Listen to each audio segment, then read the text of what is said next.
The sky above Vadran Prime burned. Ash and smoke curled into the cold, violet-tinged atmosphere, remnants of yet another crushed rebellion. The streets, once alive with the whispers of defiance, were now littered with rubble and the defeated. Towering structures of obsidian black metal loomed over the capital, casting long shadows across the square where the final remnants of the uprising were being paraded before their conquerors. From the high balcony of the Imperial Palace, Empress Seraphina Dre stood motionless, her gaze locked onto the unfolding spectacle below. Her expression remained unreadable, carved from the same cold steel as the empire she commanded. Clad in flowing midnight armor laced with glistening energy conduits, she was every bit the ruler she was feared to be. Untouchable, unwavering, and absolute. The prisoners were dragged forward in chains, a mix of war-torn fighters, diplomats, and civilians who had dared to dream of freedom. The rebellion had barely lasted a cycle before the might of the Vadran Imperium had brought it to its knees. They would all kneel. They always did. Except one. Among the line of defeated, a man stood unshackled, his hands bound only by a loose restraint, as if the soldiers had not bothered to truly restrain him. Jake Mercer, a name barely worth registering in the grand scope of her dominion. Yet something about him made Seraphina narrow her gaze. His clothes, a tattered flight jacket covered in soot and blood, suggested he had been in the thick of battle. His stance, however, was entirely different from the rest. Where others trembled, Mercer looked relaxed. Where others cast their eyes to the ground, his wandered, studying his surroundings with quiet amusement, like a man who had found himself at an unexpectedly interesting party. Seraphina's grip tightened on the ornate railing of the balcony. She had encountered fear, rage, defiance, all predictable, all meaningless in the end. But this casual disregard for the moment, for her authority, was something new. She turned to her second-in-command, General Tavik, a towering figure clad in crimson-plated armor, his cybernetic enhancements pulsing with restrained energy. "Who is that?" she asked, her voice cutting through the hum of the hovering war drones circling above. Tavik followed her gaze, then scoffed. "A scavenger, my Empress. A rogue pilot. He was caught attempting to flee the system after smuggling supplies to the insurgents." Seraphina's eyes remained fixed on Mercer. "Bring him forward," she commanded. Below, the Imperial Guards wrenched Mercer from the line and shoved him to his knees before the execution dais. Or at least, they tried. The problem was, Mercer didn't kneel. The force of the guard's shove barely made him stumble, and instead of complying, he tilted his head slightly, as if contemplating whether it was even worth his time to play along. He sighed and shook his head. "Kneel," barked one of the guards. Mercer exhaled sharply, muttering under his breath. "Yeah, see, that's not really my thing. Bad for the knees." A hush fell over the square. The watching soldiers stiffened. The other prisoners cast him horrified glances, their terror mounting at the sheer stupidity of the man beside them. Seraphina descended the grand stairway leading from her balcony, her every step measured, deliberate. The sea of warriors parted as she approached, her black cloak billowing behind her like a shadow given form. The silence deepened. Even the city, in all its vast humming technological grandeur, seemed to hold its breath. She stopped before him, looking down at the man who refused to bow. "You are not afraid," she stated, rather than asked. Mercer glanced up at her, his amber eyes glinting in the artificial glow of the palace floodlights. Then, to the collective disbelief of everyone present, he smirked. "Oh, I'm plenty afraid," he admitted, his voice light, almost conversational. "Just not of you." A flicker of something, annoyance, curiosity, passed through Seraphina's cold crimson gaze. "You believe yourself above fear?" "No," Mercer mused. "But I think you're wondering why I'm not afraid of you. And that is what's really bothering you, isn't it?" For the first time in her reign, Seraphina Dre hesitated. The murmurs among the soldiers were barely audible, but they were there. The supreme ruler of the Vadran Imperium, the woman whose name alone had turned planets to dust, was engaging with this man, not in condemnation, but in conversation. Her fingers twitched at her side. It would be so simple to end this, to command his execution right then and there. One flick of her wrist, and he would be nothing more than another cautionary tale. And yet, she did not. "Take him to the palace," she ordered at last, her voice devoid of emotion. "I will deal with him personally." Tavik hesitated for a fraction of a second before bowing his head. "As you command, my Empress." The tension in the square shattered like glass. The guards moved at once, seizing Mercer's arms to escort him away.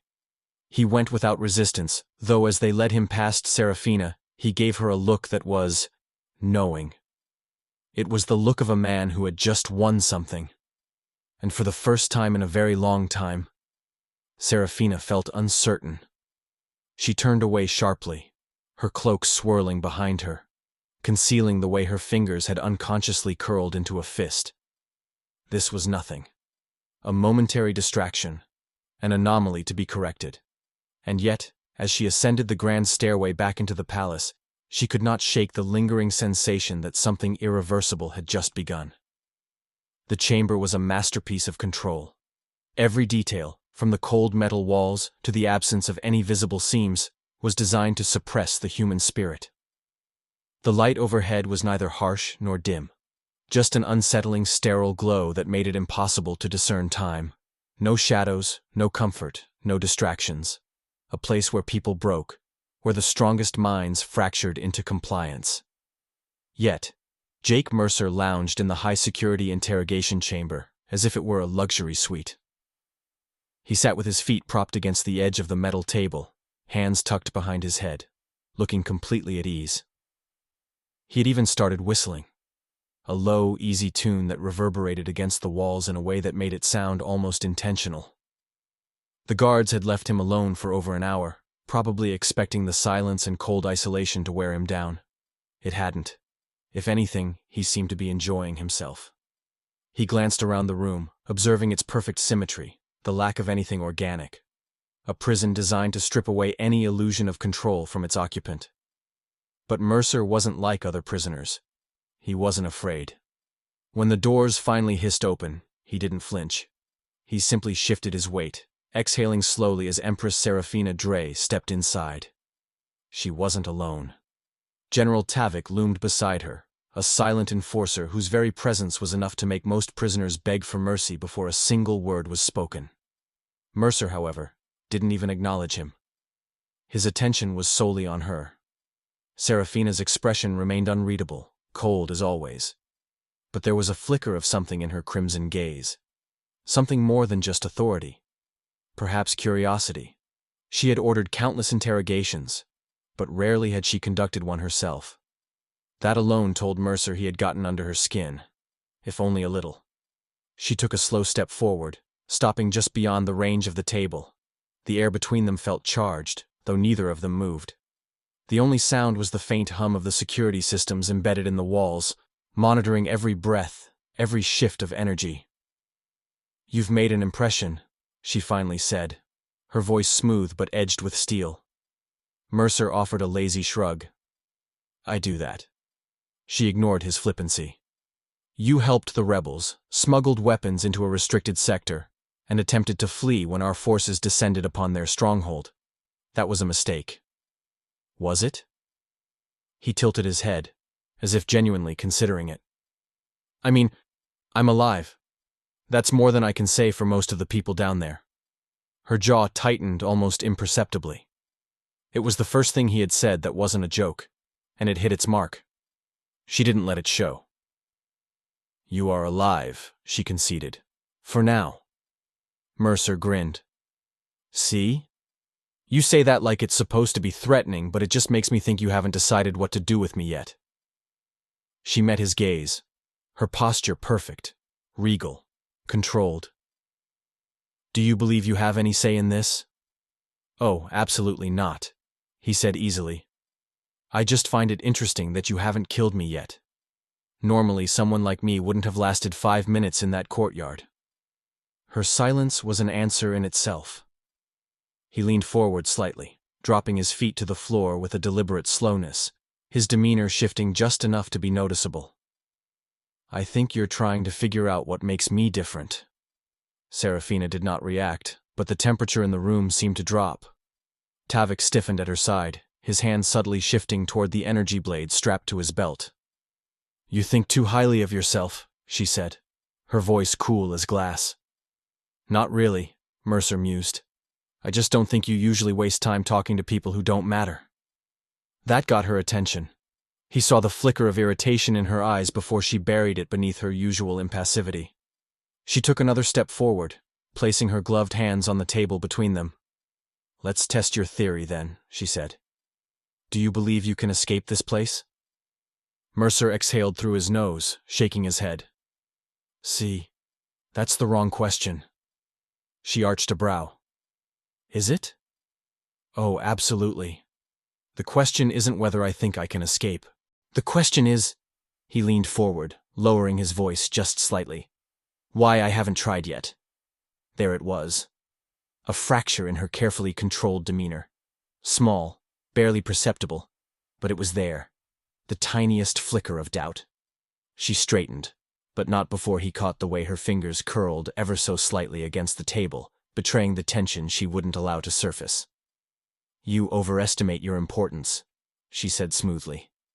"And you," Mercer said, matching her tone, "are starting to underestimate yours." Tavik took a step forward, but Serafina held up a single hand, stopping him. Her gaze never left Mercer's. For a moment, silence stretched between them, tense and unbroken. Then, slowly, she let out a quiet exhale. "You are reckless. I get that a lot. You think yourself untouchable." "Nope," he said. "I just think you're starting to question yourself, and that's something I can work with." That was too much. She turned sharply, striding toward the door without another word. Tavik cast Mercer a glare that could have burned through steel before following his Empress out of the chamber. The door sealed shut behind them, leaving Mercer alone once more. He leaned back in his chair, stretching out his arms with a satisfied sigh. She hadn't broken him. More importantly, he had made her uncomfortable. And that, he knew, was far more dangerous than any execution order she could give. The walls of the Imperial Palace had always been unyielding, fortresses of silence, control, and absolute authority. But something had changed. A disturbance rippled through the corridors, subtle yet insidious, like a crack forming in the foundation of a monolithic structure. And at the center of it all was Jake Mercer. He remained in his high-security cell, but his presence had already spread far beyond its reinforced walls. The guards stationed outside had started speaking differently, their rigid discipline giving way to muted conversations and, on occasion, quiet laughter. A sound that had been absent from the palace for as long as anyone could remember. Mercer wasn't just a prisoner. He was a catalyst. He had found his first real conversation partner in an unlikely place. The palace's AI security system, Sentinel-9. Designed for surveillance, analysis, and absolute obedience, it had monitored thousands of detainees over the years, all of whom had either begged, screamed, or remained deathly silent in its presence. None had spoken to it. None had treated it as anything more than a cold, artificial eye. Until Mercer. "You know, if you had a better voice module, you might actually make for decent company," he mused, reclining against the wall, arms folded behind his head. A brief pause. Then, the AI's modulated voice responded, static-laced but unmistakably sharp. "Communication with detainees is not necessary to complete my function." "That's where you're wrong, buddy." Mercer smirked. "You watch everything, right? Listen to everything? That's a lot of data. How do you process it all without going crazy? Or, can an AI go crazy?" The system hesitated. Sentinel-9 had never been questioned before, let alone in such a casual, almost teasing manner. "I do not experience mental instability," it replied, but there was an odd delay in its response. "Right," Mercer said, "but you do experience something. Otherwise, you wouldn't have felt the need to correct me." He sat up slightly, his eyes glinting with curiosity. "Ever wonder why people act the way they do? Why some of them break, while others just don't?" A long silence stretched between them. "I analyze behavioral patterns," Sentinel-9 finally admitted. Mercer grinned. "And what do mine say?" Another pause. Your response to captivity is atypical. Glad to hear it. He leaned in slightly. But what about the others? What do their patterns tell you? Sentinel-9 hesitated again. It wasn't programmed to think, it was programmed to enforce, and yet, for the first time, it considered. Meanwhile, outside the interrogation wing, the guards assigned to Mercer had begun to change. It started subtly. One of them chuckled at a sarcastic remark he made. Another rolled his eyes but refrained from the usual sharp rebuke. Then, more than one of them started lingering outside his cell longer than necessary, their curiosity outweighing their sense of duty. "You're really going to keep listening to him?" one soldier muttered to his partner as they stood outside Mercer's cell. "He's not wrong," the other admitted. "Half the stuff he says. I mean, haven't you ever wondered if—" "Don't," the first guard interrupted, but there was hesitation in his voice. The cracks in the palace's iron discipline widened. Serafina watched it unfold from the command deck of her private chamber. A bank of hollow screens floated before her, streaming real-time surveillance of every corridor, every sector of the palace, including Mercer's cell. She saw the way her men lingered near him, their rigid postures easing ever so slightly. She watched as Sentinel-9 took longer and longer to respond to his questions, as if the AI itself was uncertain. Most of all, she felt the shift in the air. It was something intangible but undeniable. Mercer had infected the very core of her empire, not with weapons or rebellion, but with words. The realization unsettled her. General Tavik entered, his crimson armor gleaming under the cold artificial lighting. His expression was as stoic as ever, but there was an underlying tension in the way he carried himself. "He's dangerous," he stated, his voice measured but firm. Serafina didn't look away from the screens. "He's contained." "Is he?" Tavik stepped closer, folding his arms. "He speaks, and your guards laugh. He questions, and even your machines hesitate. And you—" He paused. "You watch him." She turned her gaze toward him, and though her expression remained unreadable, there was a sharpness in her eyes that hadn't been there before. "He's just a man," she said evenly. Tavik's jaw tightened. "Then why haven't you killed him?" The question hung in the air between them. A question she should have had an immediate answer to. A question that, for the first time in her rule, she did not. She looked back at the screen. Mercer was sitting cross-legged on his cot, arms stretched out, as if he didn't have a care in the world. As if he wasn't in the heart of the most feared empire in the galaxy. As if he was winning. Tavik exhaled, his patience clearly running thin. A single man cannot shake an empire. Serafina, without looking away, responded, "Or perhaps he can say what many have already been thinking." Tavik stiffened at her words. She wasn't sure why she said them. She wasn't even sure she believed them. But deep in the heart of the palace, something was shifting, and Mercer was at its center. Outside the throne room, beyond Serafina's sight, a group of high-ranking nobles and generals gathered in hushed conversation. Whispers of doubt and discontent wove between them, their voices heavy with uncertainty. "She has delayed the executions," one murmured. "She let him speak, let him linger," another hissed. "She has never hesitated before. She hesitates now." A silence passed between them. Serafina's rule had been absolute. Until now. The corridors of the Imperial Palace had always been silent, a place where whispers died before they could take root. But that silence had begun to shift, replaced by murmurs in the shadows, conspiracies exchanged behind closed doors. Deep within the war chambers, a gathering of high-ranking officials stood in a circle, their expressions grim, their voices low. These were men and women who had built their lives on absolute loyalty to the Empire, to its Empress. And yet tonight, they conspired against her. "She hesitates," one of them said, fingers drumming against the polished metal of the war table. "She allowed that prisoner to remain alive. She has never delayed an execution before." "She watches him," another added, their voice laced with unease. "She listens to him. She doubts." The word lingered like a toxin in the air. She is losing her grip, a taller figure declared, stepping forward. His presence commanded attention, his battle-scarred face a testament to years of unwavering service. General Tavik, once Serafina's most loyal enforcer, now stood among those who questioned her. If she falters, the Empire falters, he continued. If she allows one crack in our foundation, it will spread until everything we have built crumbles. We must act before she brings ruin upon us all. There was no argument.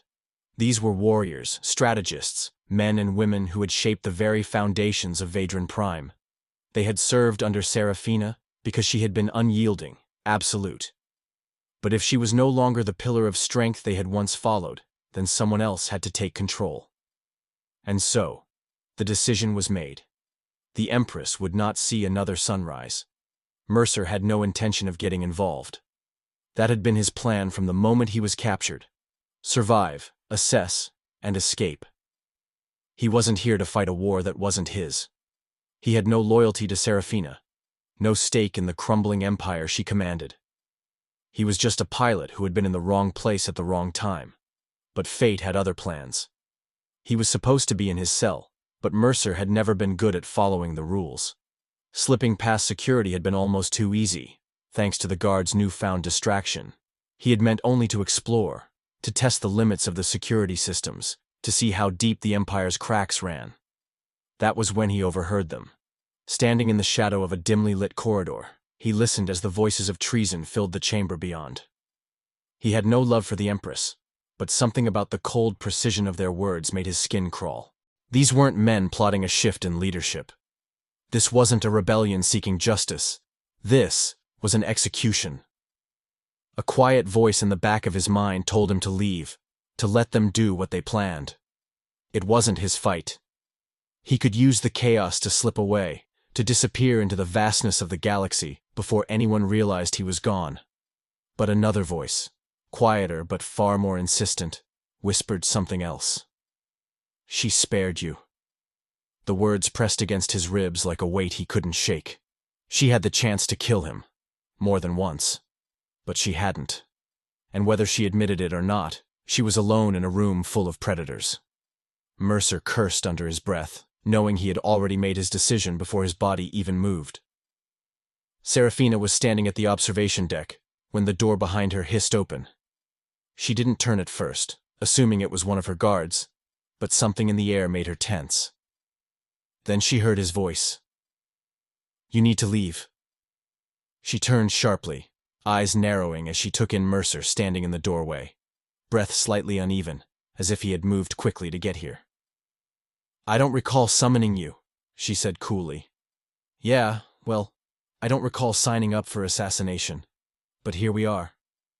His voice was casual, but there was something different in his eyes, something serious. Her gaze sharpened. Explain. There's a lovely little meeting happening downstairs, Mercer said. Big table, lots of scowling men. The general consensus? You're officially outlived your usefulness. Serafina remained silent, but he saw the shift in her stance. Not fear, calculation. How many? She asked. Enough, he replied. Tavik's leading the charge, and considering you're currently standing alone, I'd say the odds aren't exactly in your favor. For a moment, she simply looked at him, searching for any sign of deception. There was none. Then she turned toward the control panel embedded in the wall, fingers gliding across the interface. Nothing happened. Mercer exhaled sharply. Let me guess. They've locked you out. Her jaw tightened. It seems so. Well, that's inconvenient. The sound of approaching footsteps echoed from down the corridor. They had moved faster than he expected. Mercer turned to her. All right, Empress. You've got two choices. 1. You stay here and wait for your very disgruntled employees to come and relieve you of your responsibilities. 2. You come with me and we figure out how to not get murdered today. She studied him, crimson eyes unreadable. Then, without a word, she stepped past him, sweeping toward the exit. He grinned. See, that wasn't so hard. She shot him a look. You speak as if I trust you. I don't need you to trust me, he said as they moved quickly through the halls. I just need you to trust that I like breathing, and I'd rather not stop doing that tonight. A flicker of something crossed her face, gone before he could name it. They navigated through the palace's corridors, every step bringing them closer to either an escape or an ambush. Mercer's mind raced through possible routes, while Seraphina's expression remained a mask of cold control. But he could see the way her hands clenched at her sides, the way her breath came just a little sharper. She wasn't afraid. She was angry. She had ruled with absolute command, with unwavering certainty. And now, the very people she had trusted had turned against her. Mercer knew that feeling all too well. Why? She asked suddenly, her voice quieter, but no less sharp. He didn't pretend not to understand. I don't know, he admitted.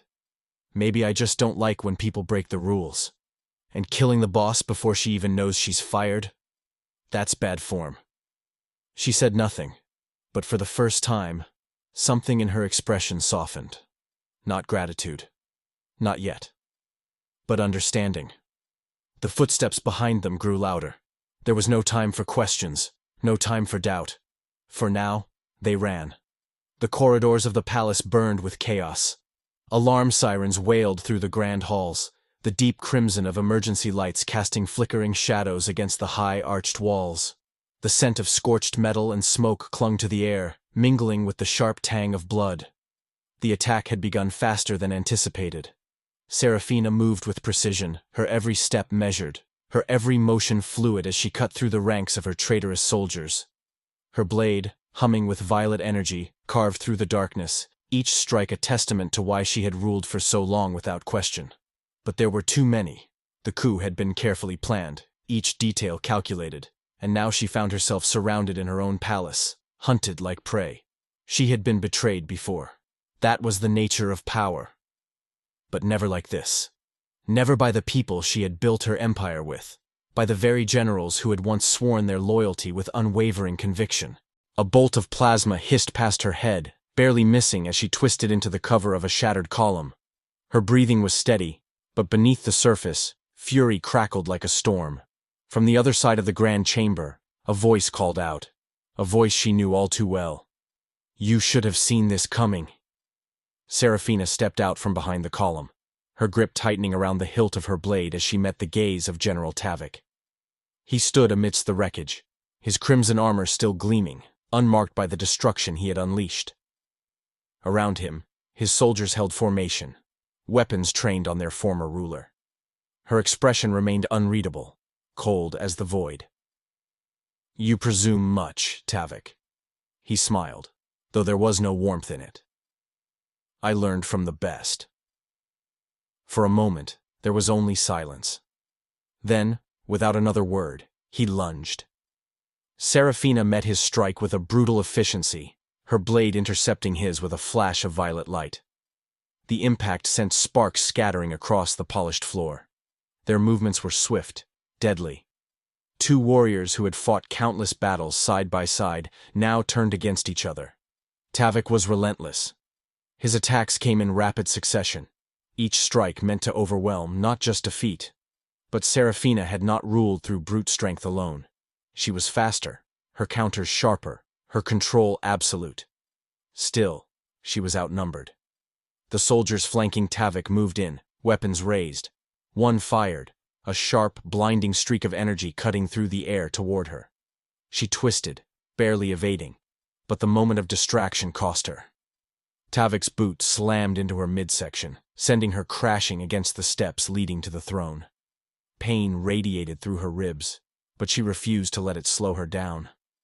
The betrayal was not what hurt the most. It was the certainty in Tavik's eyes, the belief that she had lost her way. He stalked toward her, weapon humming in his grip. You've changed, he said, voice quiet, almost pitying. That's why this had to happen. Seraphina wiped the blood from the corner of her mouth, eyes like frozen embers. And that, she murmured, rising to her feet, is why you've already lost. Before he could react, a shot rang out. Tavik barely managed to twist aside before the plasma bolt singed his armor, throwing him off balance. He turned sharply, eyes narrowing toward the entrance of the chamber. Mercer stood in the doorway, a smoking pistol in his grip. "You know," he said casually, stepping forward, "I really hate getting involved in palace drama, but in my defense, no one likes an ambush." Serafina didn't hesitate. While Tavik was distracted, she surged forward, driving her blade toward his exposed side. He barely managed to deflect it in time, their weapons clashing in a burst of energy. Mercer moved at the same moment, a second shot taking down one of the soldiers attempting to flank her. The tide shifted. Serafina fought with the precision of a ruler reclaiming her throne, every strike deliberate, every movement fueled by something deeper than mere survival. And Mercer, though lacking the finesse of a trained warrior, was no less effective. He weaved through the chaos with the ease of a man who had survived too many close calls, his blaster never missing its mark. For the first time since the battle began, Tavik hesitated. He had anticipated Serafina's resistance.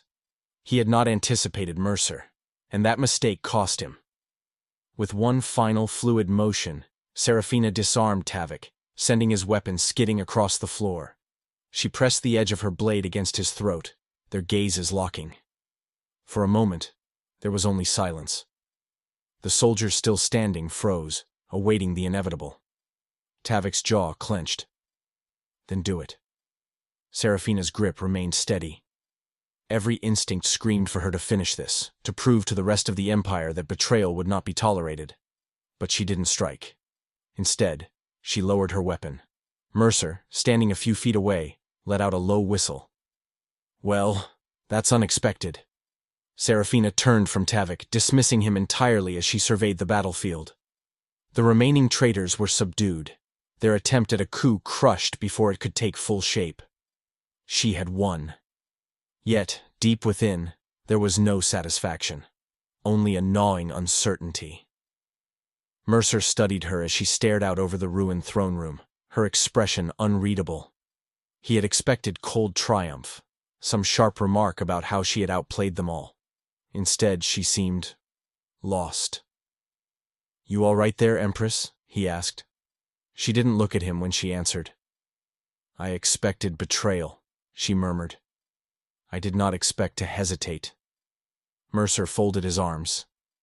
"That's what happens when you start to care what happens next." She finally met his gaze, and for the first time, she had no immediate response. Tavik was dragged away by the remaining loyal guards, his fate uncertain. The fires in the palace still smoldered, the weight of what had transpired settling over the halls like a specter. Serafina had survived. But for the first time in her reign, she wondered if survival alone was enough. The echoes of battle had faded, but the weight of what had transpired remained. The palace, once an unshakable fortress of control, bore the scars of betrayal. Cracked columns, shattered glass, the lingering scent of plasma burns in the air. The bodies had been cleared away, but the damage could not be so easily erased. Not from the stone, not from her mind. Serafina stood before the grand viewport of her private chamber, hands clasped behind her back, gazing out at the vast expanse of space beyond Vedran Prime. The stars had never looked so distant. Behind her, the remnants of the Empire's high command stood in uneasy silence. They had gathered, awaiting her orders, expecting a return to certainty. They needed their ruler to be the same as she had always been. Unrelenting, merciless, a force of power that did not bend. But she had hesitated, and the moment of hesitation had changed everything. "You have won, my Empress," one of the counselors said, his voice carefully measured. "The traitors have been eliminated. Order has been restored." Restored. The word tasted bitter. "All that remains," another added, "is to send a message, a decisive one. The rebellion in the outer sectors must be extinguished before doubt spreads." Doubt. That was what they feared. Not the insurgents themselves, not the fractured alliances, but the mere idea that the Empire was not absolute. She should have agreed. That was the way of things. Her rule had never been questioned before, not because of faith, but because of fear. That fear had kept her in power, had kept the Empire unchallenged. And yet, she had seen it in Tavik's eyes before she struck him down. The certainty that she had changed, the belief that she was weak, the Council was waiting. The order to wipe out the rebellion, to burn another world in fire and submission, was the next logical step. It was what they expected. It was what she would have expected. Before him. Mercer stood off to the side, arms crossed, watching her in that infuriating way of his. He had said nothing since the battle ended, offering no quips, no sarcastic remarks, just waiting. That was somehow worse. Serafina turned, surveying the faces of those who had survived the coup. Generals, advisors, those who had stood by her side without question for years. They were eager for blood. Not out of loyalty, but fear. Fear that if they did not re-establish control now, it would soon slip away. She could end the conversation with a single command. She could obliterate the rebellion and remind the galaxy that no one defied the Empress and lived. But then what? Another rebellion. Another execution. Another war. And the cycle would continue. Until there was nothing left. Her gaze flickered toward Mercer again. He didn't move, didn't say a word. But she knew what he was thinking. She had ruled with an iron will, never doubting her choices, never allowing hesitation. But now, for the first time, she wasn't sure. Mercer had changed nothing about the Empire. But he had changed her. Her fingers curled against the armrest of her throne. The room was silent, the weight of 1,000 unspoken expectations pressing against her shoulders. The words came before she could reconsider them. Stand down. The chamber froze. The counselors exchanged uneasy glances. Some of the generals shifted, as if they had misheard. My Empress? One of them finally spoke, cautious. The rebels will not be executed, she interrupted, her tone leaving no room for argument. The war ends here. A murmur of shock spread through the room. One of the older counselors looked as if she had just spoken in an alien language. Serafina never went back on her word. When she decreed war, it was war. When she ordered destruction, it was swift and absolute. And now, she was calling it off. My Empress, another general began, voice tight with restrained unease. The rebellion is still active. If we do not strike now, we risk giving them hope. Good. The words silenced him instantly. Serafina rose to her feet, her gaze sweeping across the chamber. The tension was suffocating, disbelief evident on every face. I have ruled for years through fear, she continued, voice steady. And yet, tonight, it was fear that nearly destroyed this empire. No one dared to move. She had never spoken like this before. Mercer, from his corner, gave the smallest of smirks. She ignored him. If my rule is to last, she said, then it must be built on something more than submission. The weight of those words settled in the room. No one challenged her, not yet, but the doubt had already taken hold in their eyes. Tell the fleet, she commanded. Cease fire. The outer sectors remain under my protection, but there will be no further bloodshed. Her generals hesitated. She met their stares, cold and unwavering. Do you question me? One by one, they lowered their heads. The order was given. The rebellion would not be crushed. The war would end. As the council dispersed, some left in quiet understanding, others in silent resistance. Serafina remained where she stood, watching as the future of her empire shifted beneath her feet. The sound of slow clapping broke the silence. She exhaled sharply, turning to Mercer, who was leaning against the far wall, arms still crossed. He gave a lazy smile. Well, he said, that was dramatic. She narrowed her eyes. I should have you thrown into the abyss. Probably, he agreed, then tilted his head. But then again, you wouldn't have changed your mind if I wasn't around, so really, you should be thanking me.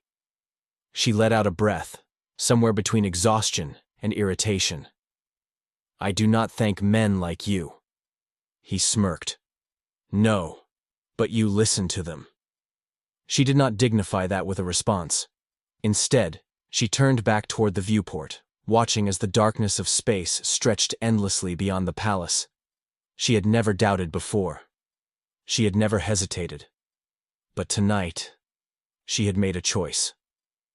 And for the first time, Serafina Dre was no longer certain of who she was.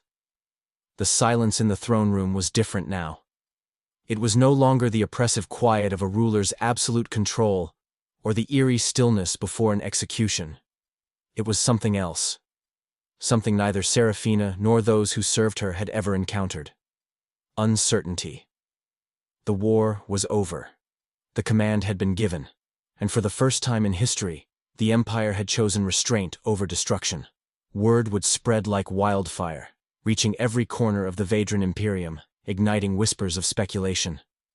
There would be those who saw this as weakness, others who saw it as a beacon of hope. Serafina was still grappling with which was the truth.